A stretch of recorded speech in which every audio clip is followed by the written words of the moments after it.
Hi there, everyone. I know you haven't seen me on this video stream for some time, but I felt today was a perfect opportunity to come back on video. I used to do the video every Sunday. For those of you that don't know me, my name's Lisa Rossmeisel. I'm also owner of Boomerang Escapes, full service travel agency, and I am a premier Aussie specialist and run a page called Australia Travel Expert. I'm coming on live today because January 26th happens to be Australia Day, and I thought this would be a great time for me to share with you what Australia Day is, as well as the impact Australia has made on my life. For those that aren't aware, and many of you are, I did write and publish a book. The book was published in November 2023. It actually is going to be just the first in a series. I will come back to that at a later point in the video here today. But I'm going to talk a little bit about Australia Day, and then I am going to read and share a little bit of my story by doing a short book reading for you. And then, yeah, any questions, anything, drop them in the comments. I will follow up with some links there again. So happy Sunday. It's a perfect day. We actually, we're above freezing temperatures. For those of you that don't know, I am located in New Jersey in the Northeast, and it is winter here. I actually know that some of my southern friends are experiencing a little more snow than we are, which is kind of crazy. But this book that I wrote is also something that can be done short read on a Sunday afternoon like today, especially if you're an avid reader. But let's go back. What is Australia Day? Australia Day is both a celebration and protest at this point. It celebrates the anniversary of the British colonization when the first colony was established in Sydney Cove on January 26, 1788. The protest comes from the First Nations people because, of course, when the British came, they came and invaded the land of the Aboriginals. And the First Nations have been and are one of the longest existing communities with over 65,000 years in Australia. So there's a bit of controversy these days as to the celebration. It is a national holiday in Australia. They do get it off. This year it fell on Sunday, so as you know, there's a 16-hour time difference, or maybe you didn't know. So they've already pretty much celebrated their Australia Day, and we are just coming upon it today. But they get the Monday off because it is a public holiday, so it's a long weekend for them, similar to many of our public and federal holidays where we get that extra day. So with that being said, oh gosh, my brain just went. But anyway, so they get a public holiday, days off from work, and again, the controversy between the colony being established and the the invasion of the indigenous culture that was there, and the Aboriginals that are still there today. But why I chose today, in many years past, I've actually usually been at a big trade show, the New York Times Travel Show. It is now this weekend, the Travel Adventure Show. I have not been back to that show since COVID, but it was a great opportunity for me to share about Australia and travel. And that's a little bit about what my book is, how transforming a destination can be and how travel itself can be. I believe, there's a country that will impact you like Australia has impacted me. So I'm going to read a bit of my book here. I'm going to grab it. And forgive me Forgive me if I make any pronunciations. I feel a little bit nervous today, which is not like me. I'm usually very happy to get on here and show myself to you all. Again, if you guys are just joining, my name is Lisa Rossmeisel. I am owner of Boomerang Escapes, a full-service travel agency, and now author of Awakened in Australia, A Tale of Self-Discovery. So I will give you a short read here. It shares some of my pictures. So the book takes place in 2011, you'll find out. And there again is the title. If you're interested, the book is available at all major retailers, Barnes & Noble, Walmart, Amazon. So let me begin here. Oh, I would just like to say this book was dedicated and is dedicated to the incredibly wonderful travel agents, suppliers, and tour operators I met in Australia in the fall of 2011, who opened my eyes and reminded me that I am so much more. And I want to thank you for being here today and having any interest in this book. The story is a faithful recounting of my first travels to Australia. But as an Australian once said to me, never let the truth get in the way of a good story. I hope you enjoy my tale and find some inspiration in it, because you too are so much more. And I would love to hear from you. And like I said, any comments, anything through this, if you want more information on travel, if you want more information on the book, drop it in here. More information on Australia, more information on the South Pacific. The agency itself does have 4 other planners besides myself, so we do cover quite a bit of the world. If you're looking to get away, I happen to be Australia, New Zealand, South Pacific is my big wheelhouse, my specialty. I've spent a lot of time with the tourism boards and learning about the destinations as well as being in the destinations. So it's a very short book, as I said, and kind of, if you follow me on social media, you know that pretty much every day without fail I start my day with a quote, hopefully something inspirational. It's a habit I started about 10 years ago, and in that same vein, each chapter in the book also starts with a quote that is kind of tied to what happens in that chapter. But for the preface, it says, "Can you remember who you were before the world told you who you should be?" And that's from Danielle Laporte. Change. I'm not talking about the change you find in your pockets or the bottom of your purse. I'm talking about the change that comes from meeting new people, visiting new places, and experiencing life. Change is something I've adapted to and have come to love.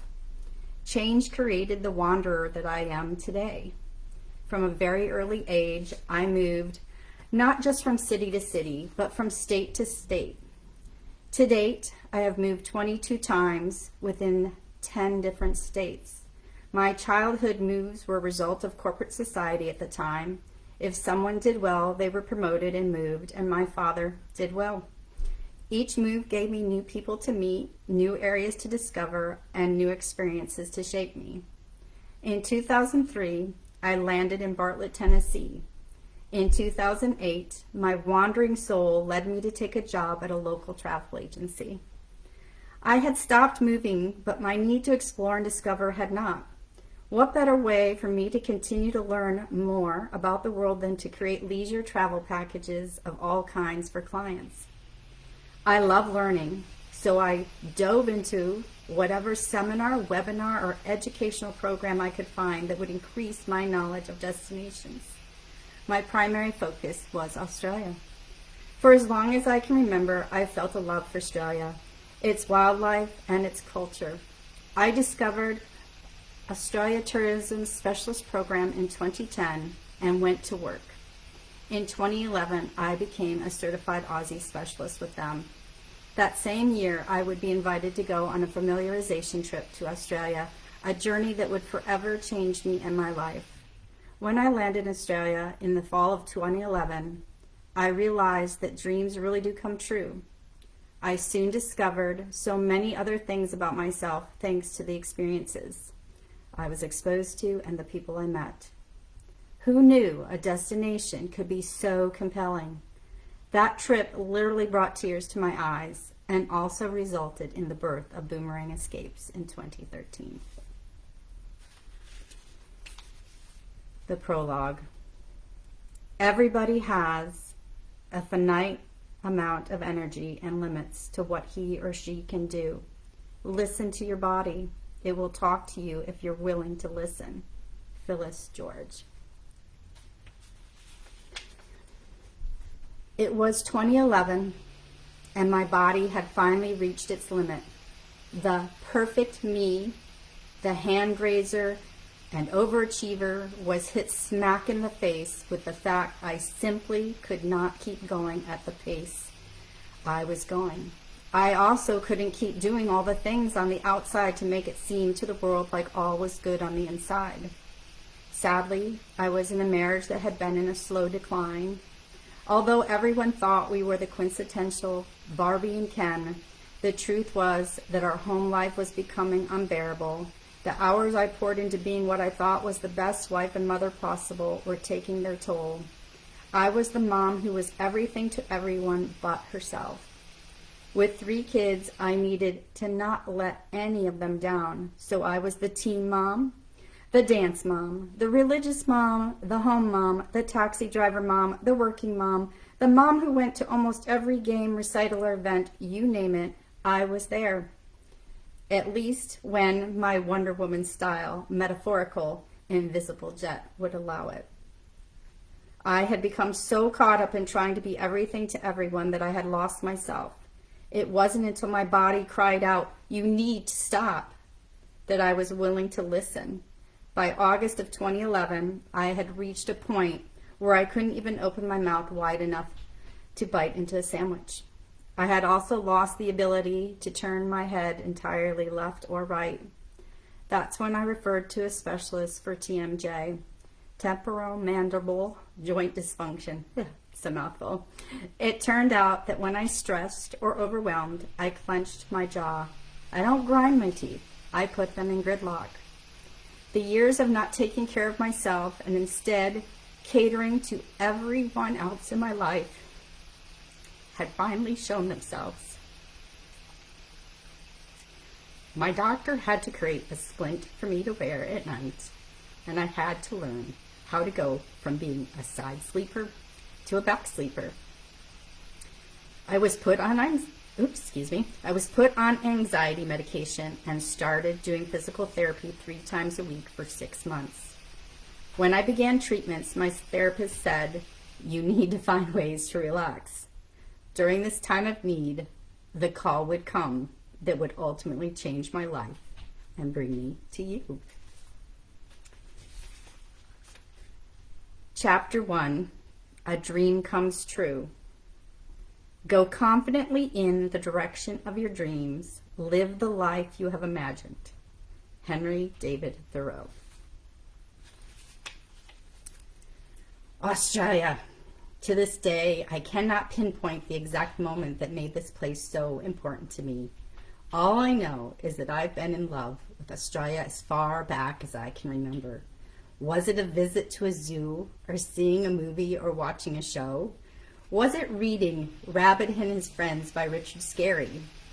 In the story, Rabbit finds an egg and can't figure out what sort of animal it is. The egg turns out to be from a platypus, a quirky animal that's only found in Australia.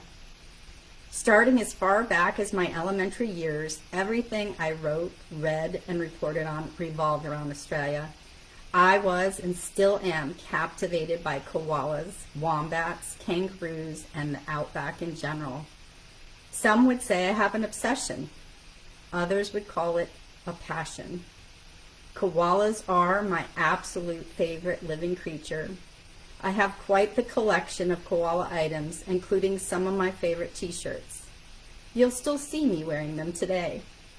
Even my childhood bedroom was inspired by my love for Australia. I can clearly envision it now. It was 1979. We had just moved to Wilsonville, Oregon. My bedroom was painted a pale yellow. All of my bedrooms until after college were painted a pale yellow. I love that brightness. It's like the sun. I had 2 twin beds and white bed frames with gold inlay. Upon the beds lay matching floral patterned comforters that definitely screamed, it's the 70s. Their colors were yellow, burnt orange, black, and white. Interestingly enough, these are the same colors that pervade Australia. Aboriginal Australians use such ochre and coal hues for their paintings. Upon the bed also lay my collection of stuffed koalas. I had too many to remember exactly how many. My dresser stood along the opposite wall, accompanied by a softly muted green painted shelving unit my dad had made. In my mind's eye, I can still see the porcelain koala hugging the chopsticks sitting in the white Bennington pottery coffee mug. That was a gift from my 6th grade class in North Bennington, Vermont. I can still picture the koala latch hook rug I had made, and that was just the beginning. My passion for Australia and its wildlife did not falter. Flash forward to 2011. It was a beautiful, sunny autumn day in September. I was working at the travel agency in Arlington, Tennessee.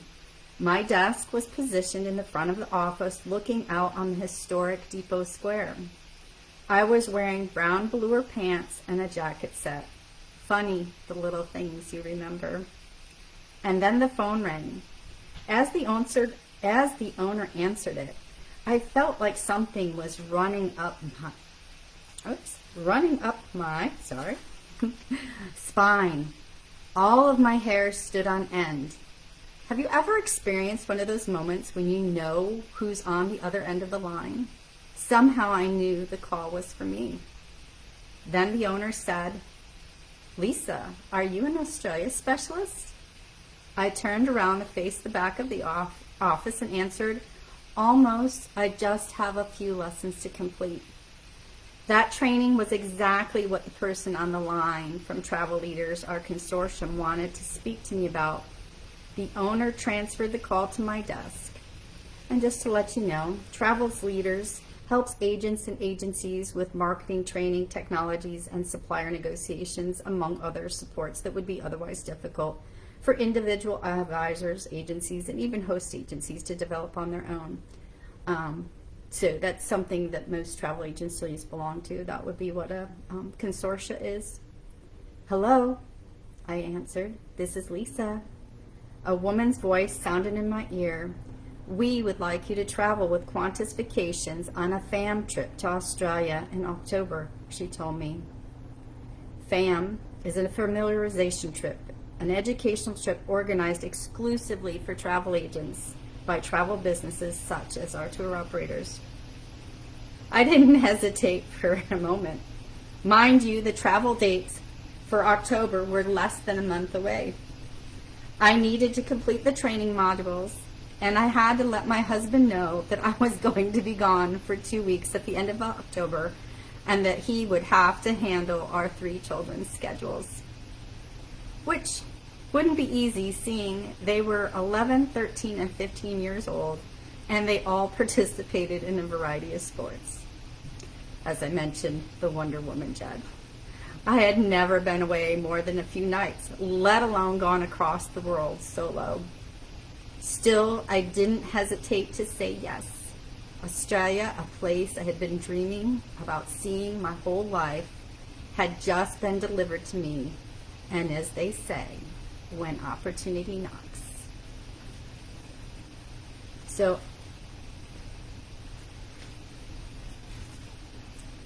time flies. It was departure day. I hadn't been on an overseas flight since 2003, let alone one that involved crossing the international date line. I was nervous about leaving the kids.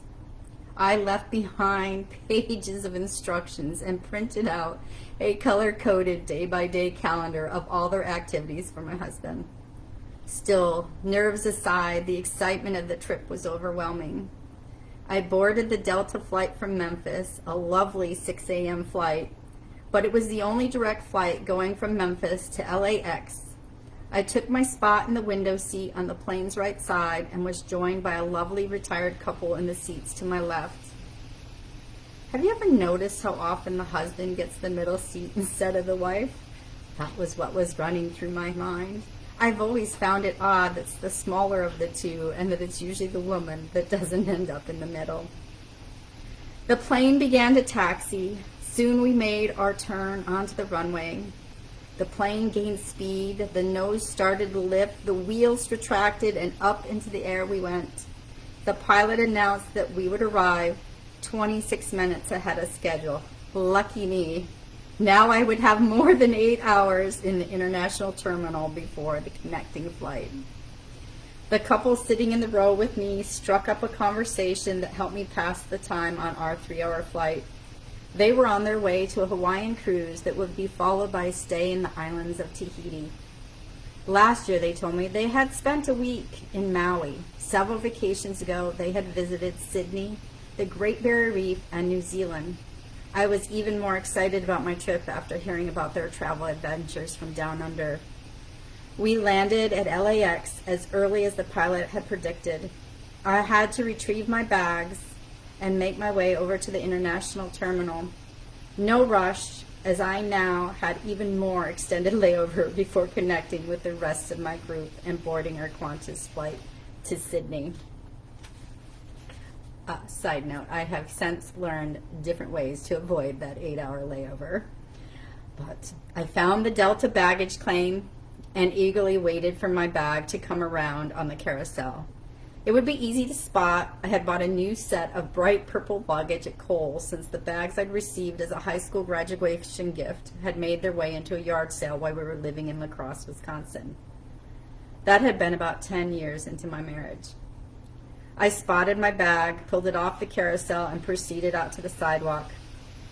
It's easiest to just walk yourself over to the international terminal in LAX, especially given California's beautiful climate. I began to pull my bag along the sidewalk with my one carry-on and couldn't figure out for the life of me why it was such a struggle. Granted, the bag was just shy of the 50-pound limit, but seriously, it felt like I was dragging along a heavy sack. Then I discovered that one of the wheels had been broken off. I couldn't believe it. After the very first flight, the suitcase was dysfunctional. I continued to drag my crippled bag to the international terminal, breaking a sweat as I went. It was pretty warm in LA on that October morning. Then I began my wait. As I said, I have since learned that there are much better options for handling such a long layover other than hanging out in the airport. I entered the international terminal and texted Michael Powers to let him know I'd arrived. He was our Qantas representative who would be leading our group. He sent back a text saying he'd be here at 7 p.m. Great. What to do with over 8 hours of waiting? I started by making my way over to the international exchange to trade my US dollars for Australian dollars. The exchange rate was not in my favor that year. I lost $20 on every 100 I exchanged. I exchanged about 400. Today when I travel, I don't exchange more than 200, as credit cards are so readily accepted as payment. Then I decided to head up the escalator to the restaurant bar to grab a bite for lunch. The trip was one of my first experiences with dining and traveling alone. As I slowly made my way through my salad, I decided to text the kids at home. Remember, this was 2011, before smartphones had arrived on the scene. I'd actually had to order a BlackBerry phone from Verizon in order to have a phone that would work in Australia. That's right, no camera phone, no internet, no toy to play with while I killed 8+ hours. I resorted to the old pastime of people watching. After lingering over lunch, I moved from the restaurant to a collection of tables and chairs where I could park myself. I had brought along a journal and a cheap romance novel. I always seem to pack a book with the best intentions of actually reading it, but that rarely happens. This time, having that book proved to be fortuitous, even though I kept getting distracted by people watching. I kept my eyes peeled for anyone who might resemble a travel agent. Believe it or not, we have a distinct look about us when we travel, especially as a group. I finally spotted some ladies who looked promising and went over to ask. Sure enough, they were some of my traveling companions for the trip. More than a dozen of us had been selected from across the U.S. to participate. It was dinner time, so I joined them at their table. The clock hit 7. The many hours in the lounge spent people watching, reading, eating, and making new friends were finally over. We descended the escalator back to the Qantas counter to meet Michael from Qantas Vacations and check in our bags. Michael and his family live in LA, but he's a New Zealander, aka Kiwi. He's tall, easily over 6 feet, balding and blue-eyed, with a warm smile and large hands. Don't ask. I immediately warmed up to his very flirtatious, sarcastic, and joyful manner and was looking forward to the trip that lay ahead. The opportunity for me to flirt on these trips doesn't come often, as the industry is predominantly women, and there's nothing like a person who can make you laugh. We took off at 10:30 p.m. on Sunday, October 23rd. The next morning, I set foot on the ground in Sydney. Once we'd gotten through customs, we stood on the pavement waiting to board our AAT Kings tour bus while the organizers passed out our trip packages, name badges, and luggage tags. It was 7:30 a.m. The sun was arcing up over the earth, and I was in Sydney, Australia. My eyes welled with tears. I was overcome with emotion at the realization that a dream had become reality. An adventure to remember had begun, and an unforgettable, life-changing experience was about to ensue. So that's as far as I'm going to read. If you're interested in hearing what happened on that trip, how these people played such a role, the people, the travel agents, the suppliers, and how it led to Boomerang Escapes. Like I said, the book is available, Amazon, Barnes & Noble, Walmart. It's available both in the paperback that you see here, It's also available for your Kindle. If you would love a signed copy, you can visit my website, www.boomerangescapes.com.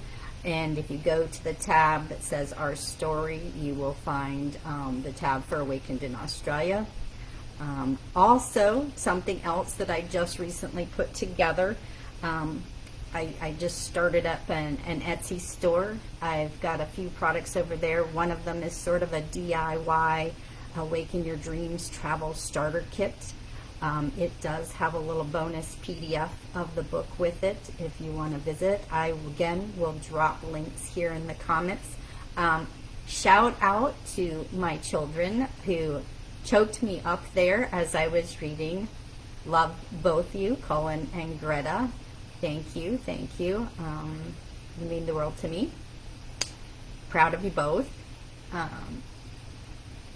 Stop, I'll tear up again if I keep talking about them.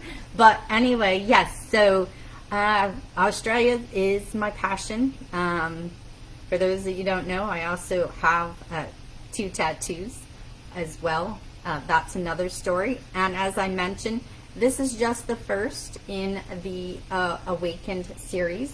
I am currently in the process of writing a book 2, thanks to another Aussie who was inspirational to me after I put this together.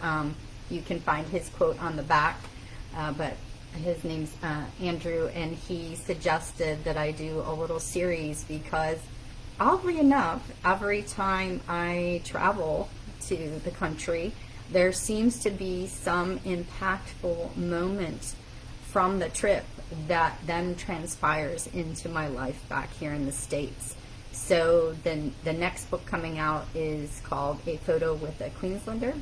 I do not know if I will get it out to you this year. Hopefully it will be out next year. But yeah, if you have any questions regarding Australia, New Zealand, the South Pacific, travel in general, want to know more about my story, want to work with me or one of my suppliers, just reach out. The phone number is 844-386-3600. You can sign up for a complimentary planning session so we can find out exactly what it is that you want to do. And I certainly hope and I certainly believe there is a destination out there that will touch you the way that Australia has touched me. So to all my Australian friends, I hope you had a wonderful Australia Day, and I look forward to seeing many of you when I come back down in April. And yeah, thanks for joining me, and this will be up here on Facebook for those of you that couldn't stick around and watch live. And again, I'll drop the links. Bye for now.